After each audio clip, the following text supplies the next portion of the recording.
Hello my craft friend, Tracy here with Sweet Bay Lane. Now this is part 2 of our 3-part series where we're DIY crafting some beautiful projects with a blue and white theme. Now if you missed project number 1, I'll have that listed down in the description box below, but let's go ahead and get started with project number 2. For this DIY, we're going to start with this wood round that I purchased from, I think it was Lowe's, but you could also get them at Home Depot, but I got this one at Lowe's. And we're going to start by painting it white. We're going to paint this a solid white, but now you see these little knots in the wood. Those knots, the tannins in those will come through the white paint eventually. So what I like to do is I take some just some Mod Podge, and I'm using matte, but you can use whatever because we're going to be sanding it in between coats. And where is my brush? Well, you know what? I'll just do it with my finger because we don't need a brush really to do it.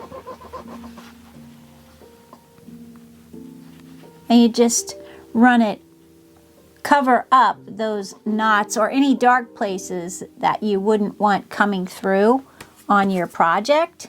All right, and then you just let those dry, and then in between each drying cycle, you're going to sand them smooth with just some really fine sandpaper. You'll just sand them smooth and then apply another coat. You can do as many as you like. I'm just going to do a couple. So I'm going to go ahead and let these dry, sand in between, and then we'll continue on once these have been processed. Now we're going to paint this whole thing white, front and back, and then we're going to continue on with our project. Okay, so now I want to add a design to mine, and I'm going to be using this beautiful blue. It's called Midnight Sapphire, and I just am really loving the blue and white. I just love it so much.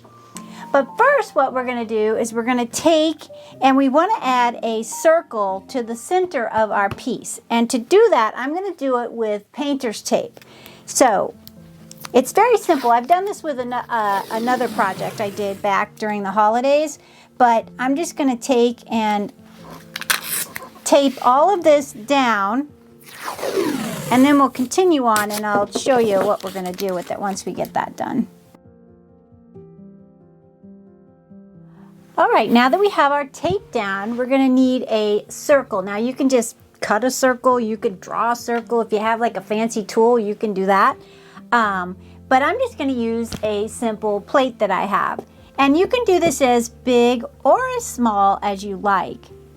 But my plate is going to be in the center here, and it measures from each side 3 1/4 inches. So once we have that done, we'll remove our plate. Then we're going to take an X-Acto knife and we're going to gently cut out our circle. So let's go ahead and do that now. And I think what I'm going to do is use my brand new X-Acto knife. I think so. Probably shouldn't because I want to save it for doing frames and stuff, matting. But we'll see. Let's go ahead and just see what it's like here. And I bought this one from Hobby Lobby at the little where you check out there, so I didn't really put a ton of thought in it. So we'll see what happens here. Let's see. Try and keep my lid, my safety lid. I always lose my safety lid, and then it's like, you know, Dangerville. Now I'm wondering if it's going to be easier to cut like this or to use my plate as a guide. I'm curious. What do you guys think? I think that using the plate might be easier. So let's go ahead and do that. We'll give it a whirl. And not too hard. Don't press too hard. You just want to cut that tape. You don't want to cut too far into your wood. You just want to cut around the plate and just barely cut the tape. Okay, so now time for the truth. Make sure we put our safety lid back on so we don't lose it. All right, now let's see if that cut through. Hopefully it did. Yeah, I think it did. All right, perfect. Okay, so now we're gonna just remove this.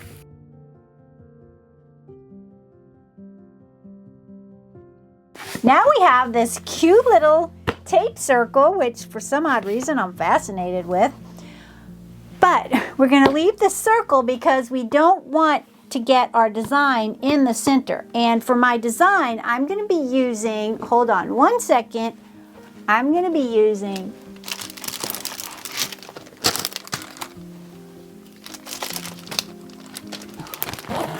I think I'm going to be using this or this. What do you guys think? I think this would work better because I need it to go completely on this part of the wood round. So I think I'm going to use this one. It's pretty. Also, I got this one at Hobby Lobby in their decorative stencil section. So if you're looking for it, that's where you'll find it.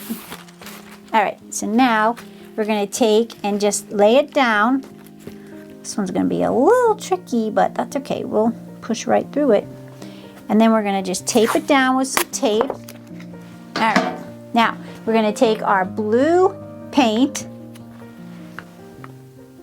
and we're going to dab it on our stencil. And of course, you guys know I love to use these makeup sponges. Okay, so we're going to get some paint, load our thing up, and we're just going to do this in a kind of, let me tape this down a little bit more. We're just going to do this in a light finish. We're not going to make it a super dark finish. We're just going to make it light, kind of like a rustic cottage core kind of feel, which I'm obsessed with actually.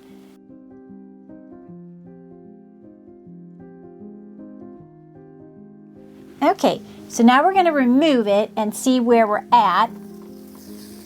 It looks really, really good. We're going to save these because we're going to need them for going forward. Yeah, we don't want that.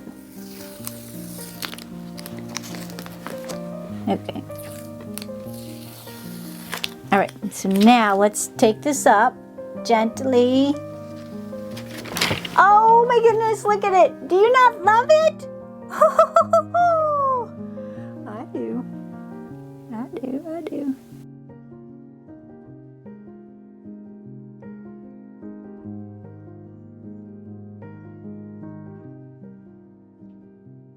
All right, so now we have it stenciled. Look at how pretty it looks. Oh my goodness. And you could give it a little bit of distressing. I don't know if I'm going to do that yet. We'll see. We'll see. But now we want to remove this circle. So we're going to do that. All right. And then we have this. How pretty is that? Do you not love it? I love it. I think I would like it distressed, but we're going to move on because I want to put something in the center. And I think I'm going to use this stencil in the center. So let's go ahead and see. I was thinking about that one or maybe a farmhouse style stencil. I'm not sure, but I kind of want to keep it cottage core. Just tape it down.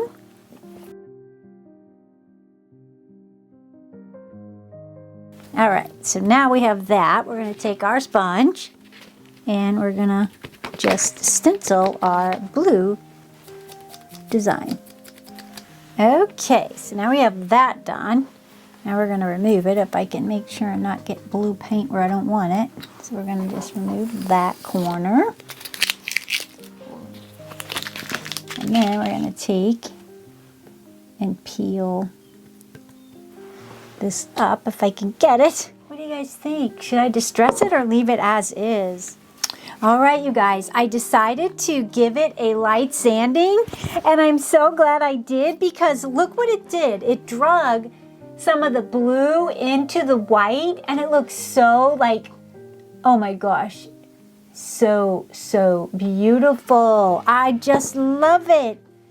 Oh my goodness. Okay, so now I'm going to take this out and I'm going to give it coats of clear enamel. And then once it's dried, you're left with this beautiful little wood disc. But I'm going to turn mine into a serving tray. For this one, I'm going to be using some of these handles I got at Lowe's. And they are the Allen & Roth. and they're so pretty. They're that satin nickel finish, and what I love most about these handles is they come with the screws, so that's perfect. So let's go ahead and put on our handles, and I'll show you the finished product. All right, and then we have this beautiful blue and white serving tray. What do you guys think? I love it. I love making practical things. And I think it turned out so pretty. And like I said, I made 2 of these, so I'm gonna have this one listed for sale in my Etsy shop, just in case you're interested. Okay, my craft friends, what did you think of the serving tray? I think it turned out beautiful, and I love the modern feel of this blue and white with the nice crisp lines and then the brushed nickel handles for the tray. I think it turned out so pretty. What do you guys think? Anyway, I thank you so much for joining me, and I can't wait to see you in the next video. And until next time, make sure and keep it crafty.